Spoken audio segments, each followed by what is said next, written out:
Sziasztok! A Patrióta Extra mai vendége Orbán Viktor, Magyarország miniszterelnöke. Miniszterelnök úr, köszöntöm itt a stúdióban, nagyon köszönjük, hogy elfogadta a meghívásunkat. Köszönöm, hogy itt lehetek.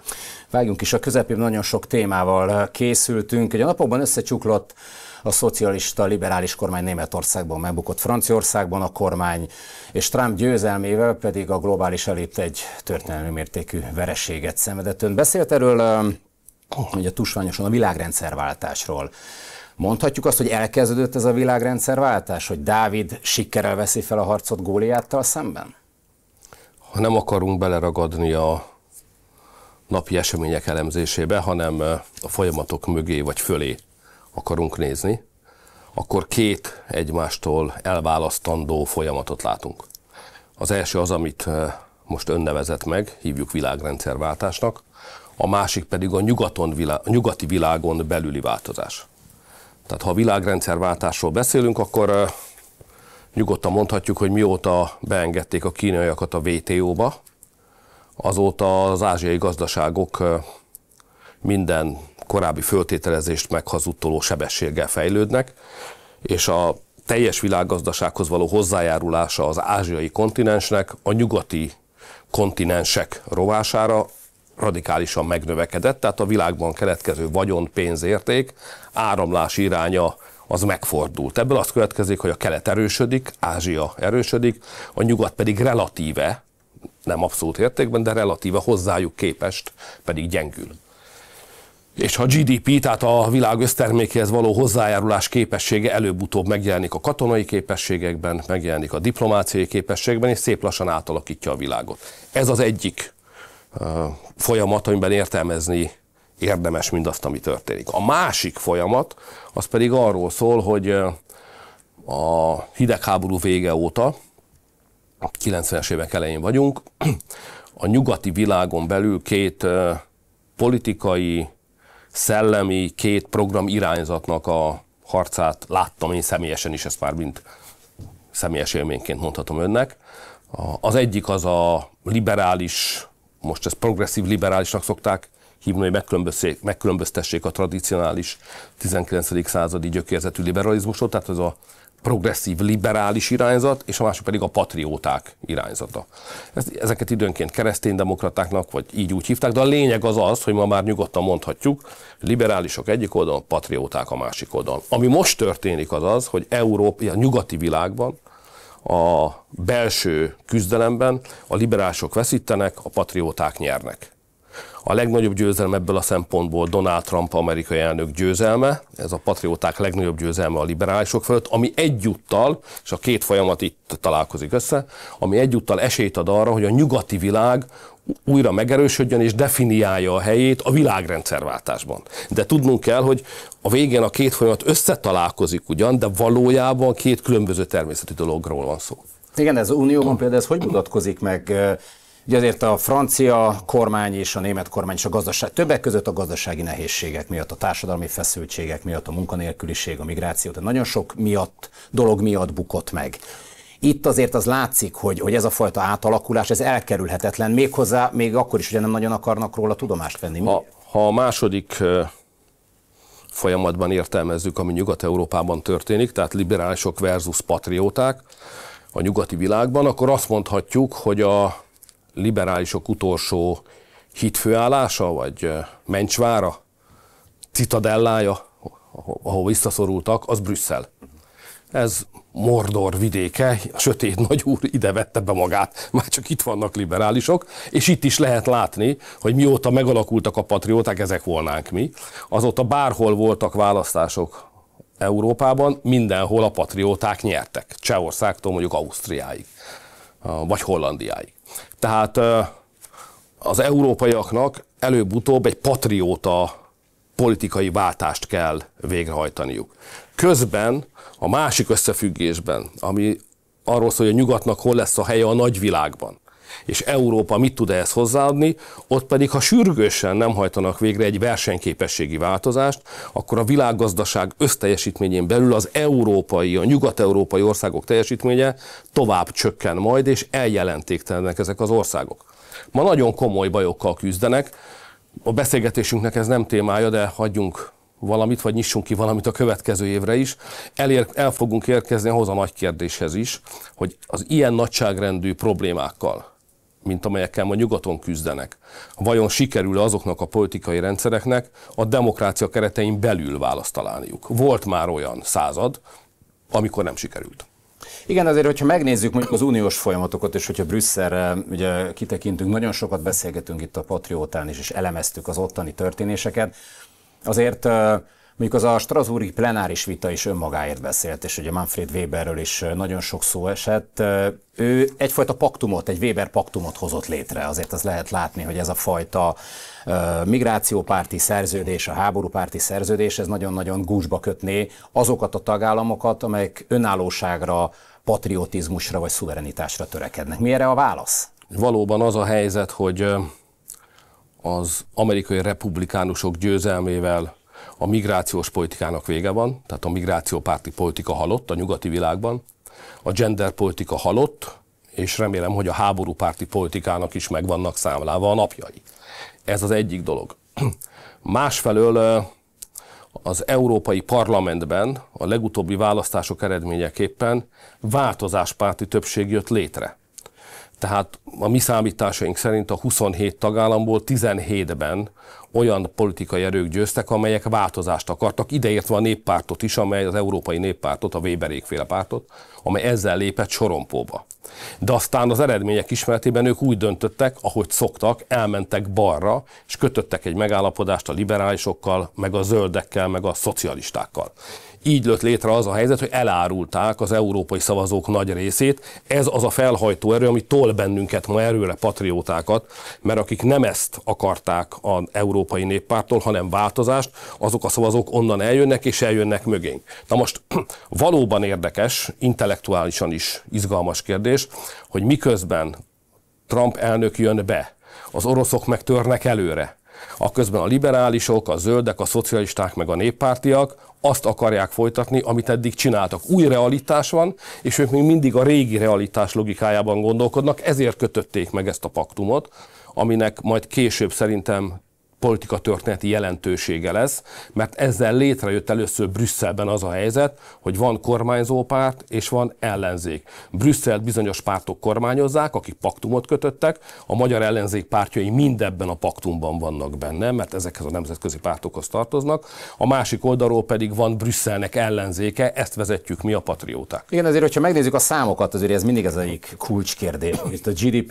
ugye minden tagállam GDP-ének a 0,25%-ával kellene támogatni ugye az ukrajnai háborút 5 éven keresztül, és ezt megnézzük, Magyarországnak ez kb. 200 milliárd forintjába kerülne évente, az még családokra levetítve egy olyan 100 000 forint. Amiről most ön beszél, az a paktum, amit a magyar ellenzék részvételével is megkötöttek ezek az európai pártok. Ezt a paktumot megkötötték a parlamentben, a parlamenti frakciók, amely tartalmazza, hogy kiállnak a gender mellett, tehát családellenes politikát fognak folytatni, hogy továbbra is támogatják a migrációt, és benne van az is, hogy minden erővel folytatni kell a háborút, és a tagállamok, ahogy ön mondta, a nemzeti össztermékük 0,25%-át pedig fizessék be erre a célra. Ez azt jelenti, hogy mi magyarok is tegyük be a pénzt, vagyis el akarnak tőlünk venni jelentős összegeket. Tehát ezért mondom én azt, hogy van Brüsszel, és van annak az ellenzéke, mert mi ezzel mind nem értünk egyet. Mi azon az oldalon vagyunk, ahonnan Trump elnök úr érkezik. Tehát a nyugati világban beálló változásnak a patrióta oldalán helyezkedünk el, és be fogjuk darálni a többieket Európában, az csak idő kérdése, mert az lehetetlen, hogy miközben Európa változásért kiállt, új realitás jött létre az orosz-ukrán fronton, új realitás jött létre a nyugati világban, akközben azok a pártok legyenek hatalmon, akik egyébként ragaszkodnak a régi megoldásokhoz. Ez nem fog menni. Nem tudom megmondani, mert nem vagyok jós, hogy milyen forgatókönyv szerint változik ez majd meg, de az biztos, hogy mi meg fogunk erősödni, ők el fognak gyengülni, és mi fogjuk adni Brüsszelben a többséget. Ez csak időkérdése. Igen, de ennek a nyomásnak hogy lehet ellenállni? Azért ezt folyamatosan ezt lehet olvasni, hogy milyen szankciókkal, bírságokkal, jogi ítéletekkel fenyegetik Magyarországot. Azért ennek a háborús nyomásnak, gazdasági nyomásnak hogyan, miként, meddig lehet ellenállni? Hiszen azért nagyon sok jobboldali emberben felvetődik a kérdés, hogy meddig feszítheti ezt a bizonyos húrt Brüsszel? Hát most már a nyomás enyhül. Amíg egyszerre voltunk nyomás alatt Washingtonból és Brüsszelből, addig nehezebb lett volna válaszolnom az ön kérdésére, mert azt kellett volna, hogy virtusból kell ellenállni. Ez hosszú éveket vitt el az életünkből, emlékezhetünk rá, hogy milyen nehéz idők voltak mögöttünk az elmúlt 3-4 évben, milyen nehéz időszak, de ezt szerintem egy jó stratégiai kalkuláció mentén, kibírva a nyomást, elhárítva a támadásokat, alámerültünk, ahogy Antal József mondaná, kibekkeltük, most viszont följöttünk, és mi leszünk a többség. Igen, de az a kibekkelés egy dolog önmagában, de azért az is látszik, hogy ugye Trump elnök győzelmét említve, ugye ön volt az első európai vezető, akivel találkozott, a magánbirtokán, Elon Muskkal is beszélt, a világ legvagyonosabb emberével, és a világ legnagyobb hatalmával rendelkező embereivel is beszélt egyszerre. Miről beszéltek? Milyen gazdasági átalakulás várható? Milyen hatással lesz ez Magyarországra? Milyen hatással lehet a nyugati világra, amit ön is említett? Ez egy régi történet, amilyenk, tehát amikor először szállt ringbe a most győztes amerikai elnök 2015-16-ban, akkor Magyarország volt az egyetlen ország, amelyik őt támogatta, és én személy szerint voltam az egyetlen európai vezető, és ez azóta sem változott. Tehát ez egy régi történet, nem arról van szó, hogy az elmúlt 2-3 napban, évben, hónapban véletlenül kialakult valamilyen kapcsolat, ebben nagyon sok év munkája van benne, és nagyon sok év kitartása. Én mindig is hittem abban, hogy azok a folyamatok zajlanak és történnek meg, amiről most önnek beszéltem. És abban is biztos voltam, hogy a politikában minden folyamat, ez emberekben testesül meg. Folyamatokról beszélünk, de emberek cselekszenek, őket látjuk. Az ő vereségük meg győzelmük jelentik magát a folyamatot. És én biztos voltam abban, hogy ami bekövetkezik, az el fog jönni. Ilyen értelemben azt kell mondani, hogy papírformára fogadtam, én biztos voltam abban, hogy Trump elnök úr... Erre miniszterelnök úr. Tehát amikor ön említette először Trump nevét... Jó, de nekik nehéz, mert ők nem miniszterelnökök, én az vagyok. Igen, de akkor is mindenki meglepődött ezen, és hogy mindenki akkor még, amikor először győzött Hillary Clintonra fogadott, már könyvet is nyomtattak, ahol már megjósolták az ő győzelmét. Akkor mi volt az a pont, vagy mi volt az a megérzés, ami ezt mondott ön? Én hiszek abban, hogy ugyan az európai és a nyugati civilizáció sok mindent maga mögött hagyott a keresztény örökségéből, de azért ez lényegében egy keresztény kultúrkör. Tehát bizonyos dolgokat, természetellenes dolgokat hosszabb távon nem lehet elfogadtatni az emberekkel. És azt láttam már a 10-es években Amerikában, hogy az, ami ott történik migráció, meg gender ügyében, az lehet sikeres, mert egy nagy média atakkal sok mindent át lehet préselni, meg le lehet nyomni az emberek torkán, de ez csak időleges siker, ez előbb-utóbb a teremtés rendje szerint az egyensúly vissza fog állni, visszabillen, és jön majd valaki, aki azt mondja, hogy na, ennyi volt a marháskodásból, köszönjük szépen, mi normális életet akarunk érni. És ez nem ideológia lesz, meg nem program, hanem egy ember, aki azt mondja, hogy de hát annyi sületlenséget erőltetnek ránk, hagyjuk már ezt abba. Mert nem csak arról van szó, hogy ez nem is esik jól nekünk, rosszul érezzük magunkat a bőrünkbe, hanem még gazdaságilag is rámegyünk. Ez történt Amerikában. Tehát én nem voltam meglepve a 16-os győzelmen sem. Azért mondjuk az nagy kérdés, hogy Trump győzelméből Magyarország mit tud profitálni. Ez számunkra egy kulcskérdés, nem csak diplomáciai, hanem gazdasági szempontból is. Hát rövid távon 3 dolgot biztosan. És ezek gazdasági természetűek, tehát azt kell mondanom, hogy a magyarok, azt nem mondom, hogy a lottó 5-öst ütötték meg, ez majd később derül ki, most inkább a lottó 4-esnél vagyunk. Az a helyzet, hogy a demokraták amerikai kormányzata nem volt hajlandó Magyarországgal megkötni az addig hatályban lévő szerződés meghosszabbításaként a kettős adóztatást elkerülő egyezményt. Ennek az lett a következménye, hogy még korábban az Egyesült Államok a második legnagyobb tőkebefektető volt Magyarországon, ami nekik is jó, meg nekünk is, visszacsúszott a 4. helyre. Most az meg fog történni, hogy az új kormányzat és Magyarország ezt megköti. A másodszorban egy diszkriminatív vízumpolitikát kellett elszenvednünk. Politikai, ideológiai okokból büntették a magyarokat a vízumpolitikában. Ennek is vége lesz. És harmadrészt meg fognak érkezni az amerikai befektetők, és én azon dolgozom, hogy ezek a befektetők, ezek a jövő modern technológiájának a befektetői legyenek Magyarországon, ezzel technológiát, munkahelyeket és tőkét hozva Magyarországra. Ez a 3 dolog biztosan megtörténik. Aztán az egész világ átalakulására gyakorolt jótékony hatása a mostani republikánus győzelemnek, az nem az első néhány hónapban, hanem majd 1-2 év múlva, de mindannyiunk számára érthető lesz és érezhető lesz, normálisabb lesz a világ. És a háború, mondjuk tényleg a tűzszünetet, a békét elhozhatja ez a lépés? Ugye Trump nagyon sokat beszélt erről, Tehát azért nagy kérdés az, hogy ameddig Joe Biden kiszórja a maradékot, ha lehet így fogalmazni, és minden fegyvert, pénzt odaad még Ukrajnának, így egyre nehezebb azt a fajta békét vagy tűzszünetet elérni, ami reményt adna arra, hogy abba hagyják a háborúzást. Ha a háborúról beszélünk, azt érdemes tudnunk, hogy a nyugatiak, Amerika és Európa együtt olyan 310 milliárd dollár körül összeget költött el. Hogy ezt értsük, hogy mennyi, a magyar nemzeti össztermék az olyan 210 milliárd dollár körül volt 23-ban vagy 24-ben, a legutolsó statisztikai adataink szerint. Tehát másfélszer akkora összeget költött el eddig a nyugat erre a háborúra, mint amit Magyarország egyáltalán megtermelni képes. Ebből látszik, hogy ez egy hatalmas összeg. És az amerikaiak teljesen nyilvánvaló, hogy a rájuk eső részt a továbbiakban nem fogják állni. Nem fogják fizetni. Hogy fizetnek-e valamennyit és mennyi az annyi, itt még lesz mindenfajta húzakodás, de az bizonyos, hogy a ukrajnai háborúhoz szükséges pénzösszeg terhének belső eloszlása Amerika és Európa között alapvetően változik meg. És szerintem mi, európaiak, illetve azok, akik eddig is adtak pénzt, mert mi nem adtunk, nem fogják ezt bírni. Ha pedig nincs pénz, akkor nincsen háború. Ha nincs háború, akkor tárgyalás kell. Béketárgyalás. A béketárgyalás első lépése pedig a tűzszünet. Erre várok. Azt gondolom, ez fog megtörténni. Igen, és ugye azért a gazdaság szempontjából is ez egy rendkívül fontos lépés lenne. Azt mondta, hogy 2025 gazdasági szempontból egy fantasztikus év lehet, ugye előre lehet lépni, a családok is, és a vállalkozások is előrébb tudnak lépni. Mire számíthatunk pontosan, és kik lesznek ennek az új gazdaságpolitikának elsősorban a nyertesek? Hát hogy képzeljük ezt el? Képzeljük el úgy, hogy több mint 1000 napja tart a háború a szomszédos országban. Hatalmas összegeket felemésztve és tönkre vágva az európai energiapiacot, hatalmas energia áremeléseket okozott a háború, az erre adott szankciók még súlyosbították a helyzetet, ez fölvitte mindennek az árát, és egy magas inflációjú korszakban éltük az elmúlt 3 évet, és mindenkit meggyötört. Minden nemzetgazdaságot, minden országot, minden családot. Gazdasági értelemben, miközben a fejünk fölött pedig ez a ködös, homályos, fenyegető, szürke, háborús felhő lebegett. Ebben éltük le az elmúlt 1000 napunkat. Most ehhez alkalmazkodott a gazdaságpolitikánk. Csak hogy ez milyen terheket jelentett Magyarországnak.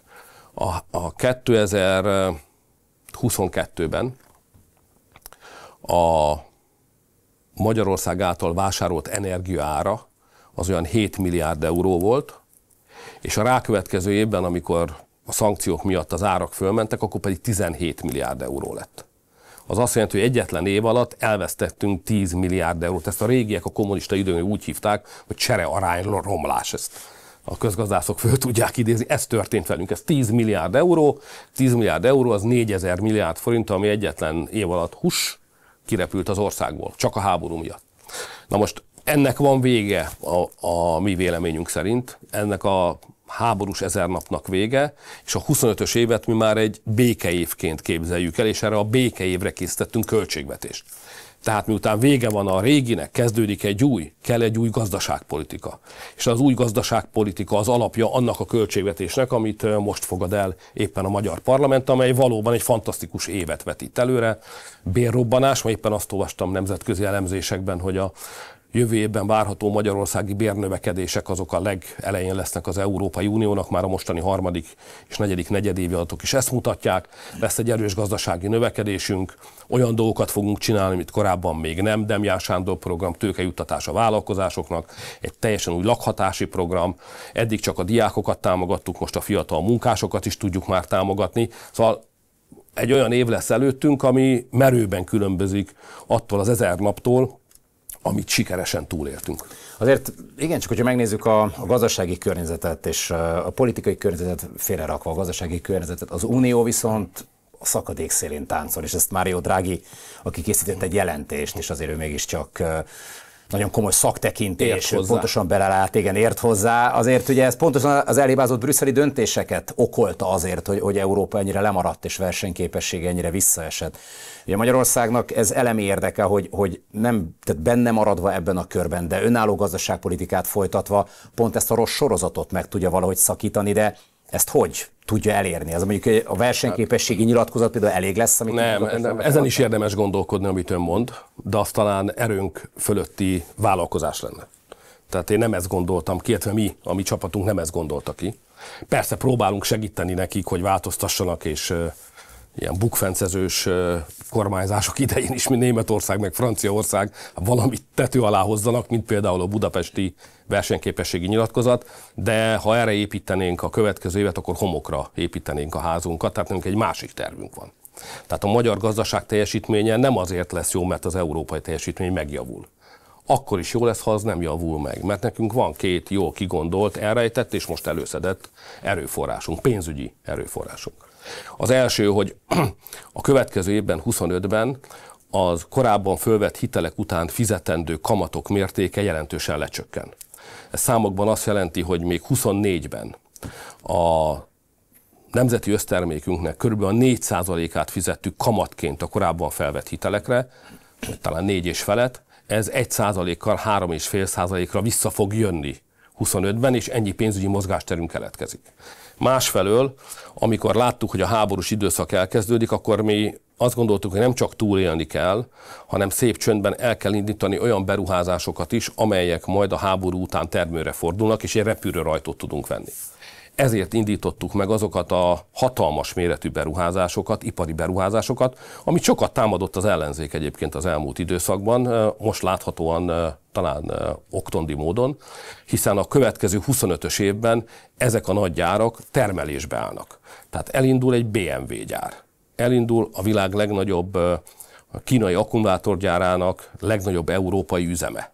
Elindul a világ legnagyobb elektromos autógyárának a termelése Szegeden. És még más ennél kisebb beruházások is belépnek a 25-ös évbe, tehát a korábban fölvett hitelek kamatterhének csökkenése és a beálló ipari kapacitások leghozzák azt a pénzügyi hátteret, amin meg lehet valósítani a 25-ös év fantasztikus év költségvetési. Ön említette az ellenzéket, ugye azért itt ön említette, hogy eddig is hajmeresztő ellenfeleink voltak, akik hazudtak reggel, éjjel meg este, de talán még eddig sem volt olyan, aki nyíltan jelentett, hogy le kell mondani a szuverenitásunkról, ugye, hogy Brüsszelben egy bábkormányt szeretnének létrehozni. Ez is elhangzott ott ezen a bizonyos plenáris vitán.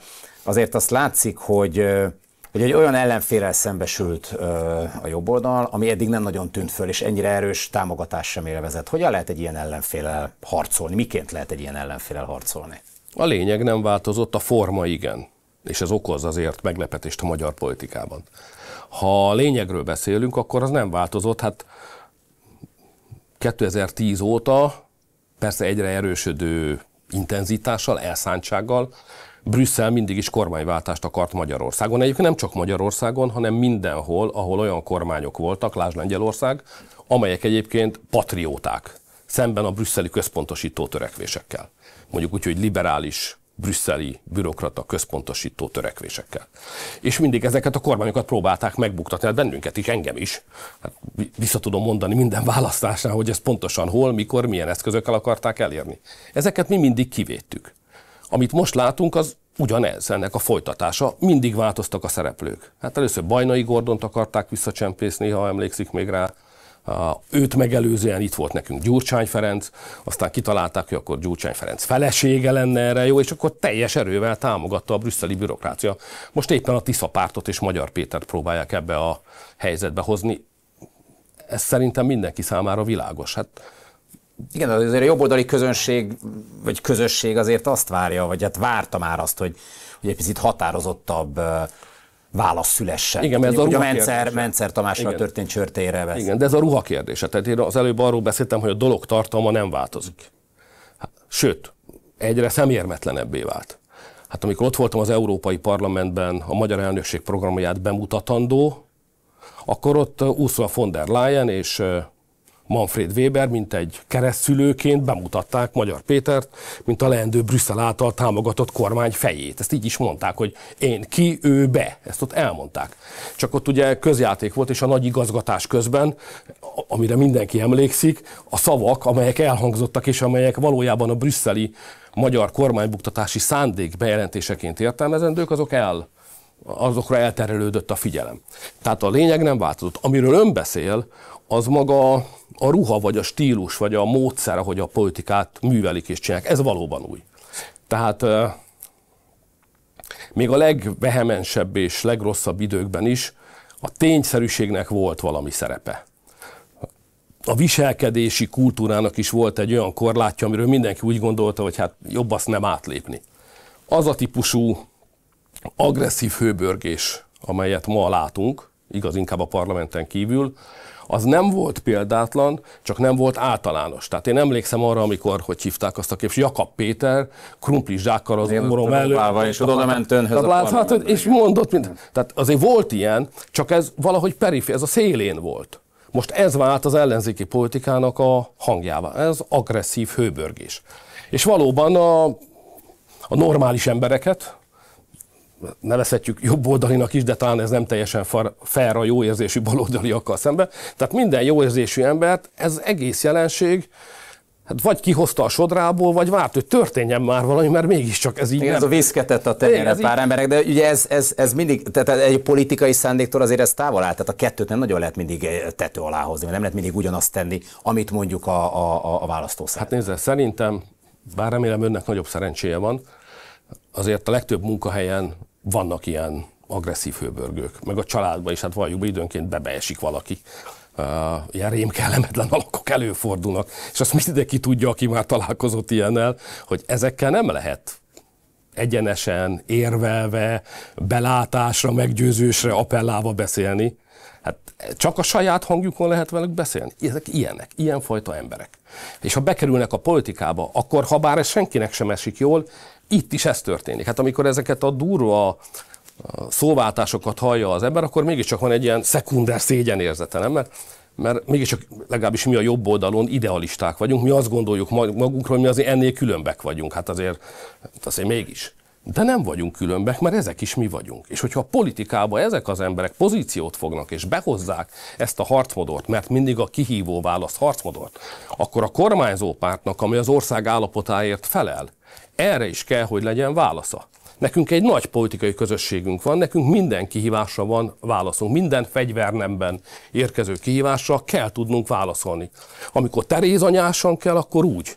Amikor meg egy agresszív hőbörgőt kell itt, akkor meg úgy. És ezt meg kell oldani. De nekünk mindenre van emberünk, ezért ezt is kezeltük. Azért, hogyha előre nézünk, ugye 2025 a felkészülésével lesz, 26-ban pedig választás, és azért vagyunk itt jó sokan, akik ez a pici szuverenitásról sem szeretnénk lemondani. Mi a teendő jövőre ön szerint a patriótáknak, a hazaszerető magyar embereknek? Mi a teendőnk jövőre? Hogyan készüljünk? Hát ugye pici szuverenitásról lemondás nincsen. A szuverenitás lényege a hűség. A hűség a hazádhoz. Vagy nincs, hogy hűségről egy kicsit lemondok. Vagy hűtlen vagy hűségben vagy. Ha lemondasz a hazád iránti hűségről, akkor odaadtad a szuverenitást valaki másnak. Hűtlen lettél, elárultad, feladtad. Ezért nincsen, hogy egy kicsit feladunk. Nem adunk föl semmit. Magyarország egy 1100 éves, független, szuverén, önálló életvezetésre képes közösség és állam. Nem adunk fel belőle semmit. A 26-os választást meg kell nyerni. Remélem, hogy ez majd így is lesz.